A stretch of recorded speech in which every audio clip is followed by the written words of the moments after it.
सबको जय यीशु की। प्रभु क्रिस्त में प्यारे भाइयों बहनों, Sunday password to the word इस शीर्षक के अंतर्गत आज का जीवंत वचनों को सुनने के लिए और आज के पूजन पद्धति में सक्रियता से भाग लेते हुए आज के दिन में विशेष रूप से पवित्र त्रित्व के जब हम पर्व को मनाते हैं, पिता पुत्र पवित्र आत्मा यानी कि पवित्र त्रित्व का पर्व को मनाने के संदर्भ में इस पवित्र त्रित्व के इस महान रहस्य पर मनन चिंतन करने के लिए, इस पवित्र त्रित्व के उस विशिष्ट कार्यों को हमारे जीवन में समझने के लिए और उनके हवाले अपने आप को समर्पित करते हुए जीने के लिए मैं आप सभी लोगों का हार्दिक स्वागत करता हूं। प्यारे भाइयों बहनों, आज के दिन में हम सभी पवित्र त्रित्व का पर्व मनाते हैं। हमारे जीवन की शुरुआत पिता पुत्र पवित्र आत्मा के नाम से बपतिस्मा लेते हुए हम प्रारंभ करते हैं। हर दिन सुबह हम पिता पुत्र पवित्र आत्मा के नाम से अपने दिन की शुरुआत करते हैं। हर कार्य हम पिता पुत्र पवित्र आत्मा के नाम से समापन करते हैं। इस प्रकार से हमारा जीवन का हर पल, हर क्षण, हर वक्त, हर समय उस पवित्र त्रित्व के अधीन है, उसके हवाले हैं। और इस प्रकार से हम पवित्र त्रित्व के अगुवाई में हम सभी निरंतर अपने जीवन को आगे बढ़ाते हैं और कार्यकलाप करते हैं। तो आज के दिन में इस पवित्र त्रित्व को मनाने के संदर्भ में मैं आप सभी लोगों को स्वागत करता हूं। ये महान रहस्य पर मनन चिंतन करते हुए इसको समझने के लिए एक बार की घटना है। संत अगस्तिन जो इस पवित्र त्रित्व को समझने की चेष्टा कर रहा था, प्रयास कर रहा था, लेकिन उसको कुछ भी समझ में नहीं आ रहा था। तो एक दिन समुद्र के किनारे वो चल रहा था इस विषय पर मनन चिंतन करते हुए। और जब वो इस विषय पर मनन चिंतन करते हुए समुद्र के किनारे चल रहा था, उसने अचानक देखा एक छोटा बालक समुद्र के किनारे छोटा सा गड्ढा खोद के अपने हथेली से समुद्र का पानी लाके उस गड्ढे में भर रहा था।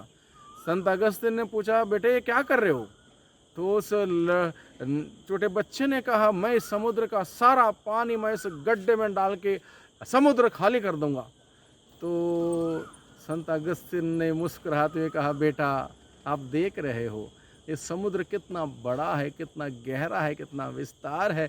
इस समुद्र का पानी तुम इस छोटे गड्ढे में भरना चाहते हो? नहीं होगा। तब उस बालक ने उत्तर दिया, आप भी तो वही कर रहे हो, आप भी वही कर रहे हो। पवित्र त्रित्व इतना महान बड़ा रहस्य है जिसको आप पूरे अपने दिमाग के अंदर समाना चाहते हो, नहीं होगा। ये बहुत बड़ा रहस्य है। और इस प्रकार से इस उदाहरण के द्वारा हम समझ सकते हैं भाइयों बहनों, हम चेष्टा कर सकते हैं हर बार, हर दिन, हर समय इस पवित्र त्रित्व को समझने के लिए, पवित्र त्रित्व के तीनों व्यक्तियों के कार्यकलापों को समझने के लिए और हमारे जीवन में क्या महत्व है, इन सभी बातों को जानने के लिए हम हमेशा चेष्टा कर सकते हैं, कोशिश कर सकते हैं, लेकिन पूर्ण रूप से कोई इस बात को समझ नहीं सकता। छोटा सा उदाहरण मैं आपके सम्मुख और एक रखना चाहता हूँ। तो जैसे कि हम सबों को धर्म शिक्षा के द्वारा सिखाया गया, बताया गया कि एक ईश्वर है और एक ईश्वर में तीन व्यक्ति है, पिता है, पुत्र है, पवित्र आत्मा। पिता का कार्य अलग है, पुत्र का कार्य अलग है, पवित्र आत्मा का कार्य अलग है। ये तीनों व्यक्तित्व होने के बावजूद एक ईश्वर है। यही बात को हमें आज के दिन में समझने की ज़रूरत है। एक ईश्वर और एक ईश्वर में तीन जन, और तीनों जनों का, तीनों लोगों का कार्य अलग, और तीनों लोगों का कार्य मेरे जीवन में, आपके जीवन में, हम सबों के जीवन में किस प्रकार से कार्यान्वित होता है, इस बात को समझने की एक चेष्टा हम आज के दिन में करने वाले हैं। इसलिए इस बात को थोड़ा स्पष्ट तरीके से समझने के लिए मैं एक उदाहरण आपके सम्मुख रखना चाहता हूँ। जैसे पानी हम तीन रूपों में देख सकते हैं। जैसे पानी का पहला रूप है तरल पदार्थ, दूसरा है बर्फ, तीसरा है भाप। भाप हो, तरल पदार्थ हो या फिर बर्फ हो, उसका साइंटिफिक सूत्र क्या है? H2O। H2O यानी कि साइंटिफिक सूत्र के अनुसार ये पानी है। चाहे बर्फ में हो, चाहे भाप में हो, चाहे तरल पदार्थ में हो, ये पानी है। लेकिन 3 अलग-अलग प्रकार से हम इसको देखते हैं। प्रकाश, दूसरा उदाहरण है प्रकाश। लाल गर्मी के किरणें, प्रकाश के लाल गर्मी की किरणें जो दिखाई नहीं देती, पिता को चित्रित करते हैं। पिता को हम देख नहीं सकते। गर्मी में लाल किरणें जो हैं हम देख नहीं सकते, लेकिन लाल किरणें हैं तभी जाके गर्मी आती है, लेकिन हम उसको देख नहीं सकते। वो पिता को चित्रित करता है। दूसरा है पीली प्रकाश की किरणें जो दिखाई देती हैं, पीली वाली, पुत्र को चित्रित करते। पुत्र को हम सबों ने यानी कि प्रभु यीशु को जाना है, इस धरती पर मनुष्य बन के आए, इसलिए हम वो दिखाई देता है, पीली किरणें के माध्यम एक उदाहरण दिया है। तीसरा है नीली रासायनिक किरणें जिनके प्रभावों से हमें उनका पता चलता है, जिसका प्रभाव हम सबों के जो उसका पता चलता है, पवित्र आत्मा को चित्रित करता है। यानी कि पिता, पुत्र और पवित्र आत्मा तीनों साइंटिफिक तरीके से समझना चाहें तो अलग अलग प्रकार है। एक लाल किरणें दिखाई नहीं देती, पीली दिखाई देती हैं, और नीली उसका प्रभाव है हमारे जीवन में। इस प्रकार से हम और उदाहरण के द्वारा इस बात को समझ सकते हैं।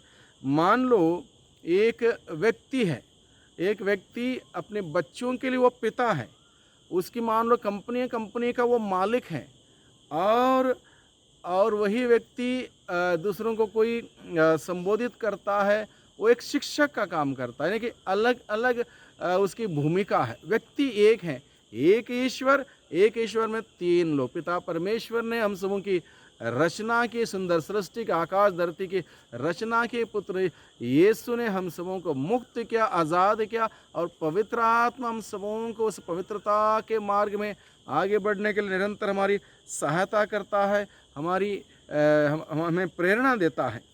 तो ये पवित्र आत्मा हमारे जीवन में कैसे कार्य करता है? प्रार्थना में, मान लो प्रार्थना में परमेश्वर पिता निवेदनों को ग्रहण करता है। प्रार्थना में परमेश्वर पिता हमारे निवेदनों को ग्रहण करता है। पुत्र परमेश्वर के नाम में हम प्रार्थना करते हैं, प्रभु यीशु के नाम से हम प्रार्थना करते हैं। परमेश्वर पवित्र आत्मा प्रार्थना में हमारी अगुवाई करता है। यानी कि प्रार्थना में पिता, पुत्र और पवित्र आत्मा तीनों हमारी सहायता करते हैं। परमेश्वर हमारी प्रार्थना सुनता है, पुत्र यीशु के नाम में हम प्रार्थना करते हैं, पवित्र आत्मा हमारी प्रार्थना में अगुवाई करता है। और मान लो छुटकारे के या उद्धार के कार्य में पिता परमेश्वर कलवारी का बलिदान स्वीकार करता है। छुटकारे में परमेश्वर पुत्र ने अपने आप को हमारे स्थान पर अर्पित किया। यह पुत्र का कार्य है, अपने आप को हमारे जगह पर अर्पित किया। पवित्र आत्मा यीशु ने अपने आप को सनातन आत्मा के द्वारा अर्पित किया। यानी कि प्रभु यीशु ने पिता के हवाले कर दिया। यानी कि पिता, पुत्र, पवित्र आत्मा हमारे जीवन के अलग अलग कार्यकलापों में एक साथ है। पिता अपना भूमिका निभाता है, पुत्र अपना भूमिका निभाता है, पवित्र आत्मा अपना भूमिका निभाता है। इस प्रकार से भाइयों बहनों हम देख सकते हैं हमारे जीवन में पवित्र तृत्व का कितना महत्व है। पवित्र तृत्व नहीं रहेगा, पवित्र तृत्व हमारे जीवन में कार्य नहीं करेगा, हम नहीं रहेंगे। यानी कि हमारा पूरा अस्तित्व पिता, पुत्र और पवित्र आत्मा के नाम से संचालित है।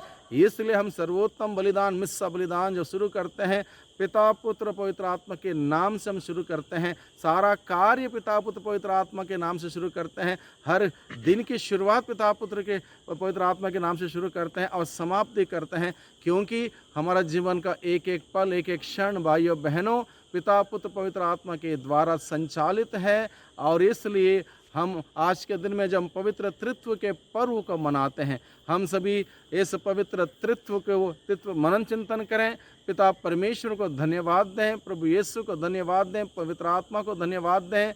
पिता परमेश्वर ने हम सबों को सुंदर तरीके से रचा बनाया, अलग अलग प्रकार से वरदानों से, गुणों से सजाया संवारा, और पुत्र यीशु ने हम सबों को मुक्त किया, बचाया, पाप की दास्ता से छुड़ाया। और पवित्र आत्मा आज के दिन में निरंतर हम सबों को प्रभु के बताए हुए मार्ग पर चलने के लिए हमारी अगुवाई करता है, मार्गदर्शन करता है, प्रार्थना में हमारी सहायता करता है।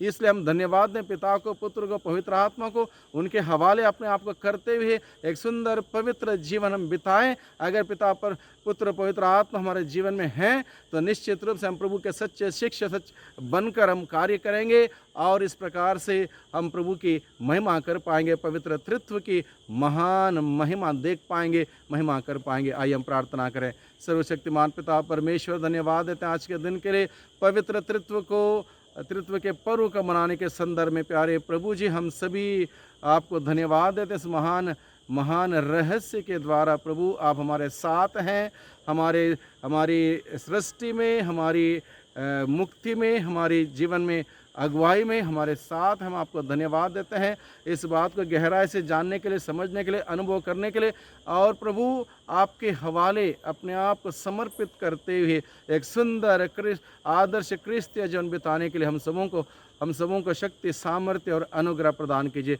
दुआ करते उद्धारकर्ता यीशु मसीह के नाम से, आमीन।